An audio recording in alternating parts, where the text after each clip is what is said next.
Nakakalungkot man pero baka ito na yung last prenatal check-up namin na kasama namin si Daddy King Kong. After ng bakasyon namin sa Maitum, pag-uwi namin ng Quezon, ilang araw lang siya dito at malapit na ulit siyang umalis papuntang Japan. Inasikaso lang din namin yung mga mahalagang bagay katulad ng mga documents para pag mga nakako, okay na. Konnichiwa, Jana des, isa kong dating OFW sa Japan na ngayon ay for good na muna dito sa Pinas. Today is September 17, 2024, Tuesday at kakauwi nga lang namin kagabi na mga 11 PM from our 21 days vacation sa Maitum sa hometown ni King Kong. 6 days lang siyang magi-stay dito sa Candelaria, Quezon. At pagtapos noon, lilipad na ulit siya pa Japan kasi nga, syempre may trabaho siya doon. And today, kahit hindi pa nga kami masyado nakakapagpahinga, pumunta na agad kami dito sa munisipyo ng Candelaria para kunin ang aming marriage certificate. Pero bago yon, sabi ni Miss Hana, kailangan muna naming bayaran yung marriage solemnization for 300 pesos. Medyo nalilito nga ako nito kaya tinanong ko kay Miss Hana kung iba pa daw yung sa PSA. Ipapasa pa nga daw nila ito sa PSA or NSO para magkaroon kami ng record doon, tapos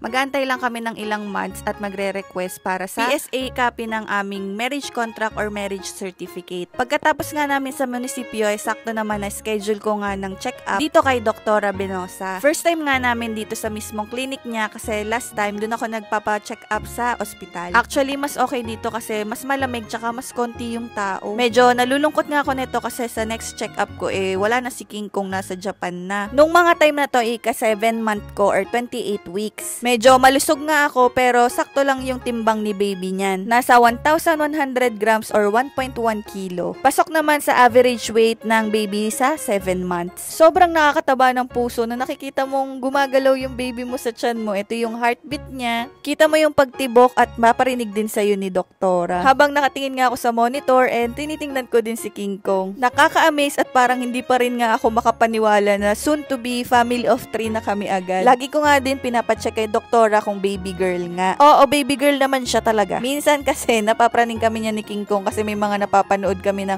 all throughout ng ultrasound ay girl, paglabas ay boy. Maya-maya pinakita pa sa amin ni Doc yung mukha at tingnan nyo nga at parang humihikab pa si baby. Nakakatuwa. Alam niyo yung feeling na parang nakakaiyak sa sobrang saya. Tingnan nyo nga at abot ngayong ngiti ni King Kong, parang lalagpas pa nga Mabilis lang din yung naging check-up at bumili na nga din ako dito ng mga vitamins ko like folic acid, calcium at marami pang iba. Basta 4 yung iniinom ko everyday. Pag uwi naman namin, nilalambing nga namin tong panganay namin na si Eloise pero napakakulit talaga nito. Parang yung love language niya ay biting. Sa mga nagsasabi na bawal daw humawak ng pusa, kung i-research nyo, hindi naman siya masama as long as malinis yung pusa, kompleto yung turok, hindi kumakain ng daga at kung ano-ano. Wala naman daw problema. At dapat din ay lagi naguhugas ng kamay. Tingnan nyo nga tong si Eloise, daga lang sa screen ang alam niyan. Ibinili ko na din pala siya ng collar na merong pangalan niya, tsaka if ever na malost, yung contact number ko nandun. Ang bilis niya lumaki nitong bata na to. Magsi 6 months pa nga lang to pero parang adult na yung katawan niya sa sobrang lusog. Kinagabihan naman, pumunta kami sa bahay ng isa sa mga ninang at ninong namin sa kasal namin. Kung mapapansin nyo nga sa iba kong mga vlogs, anak nila yung isa sa mga best friend ko na si Renz Bulaga.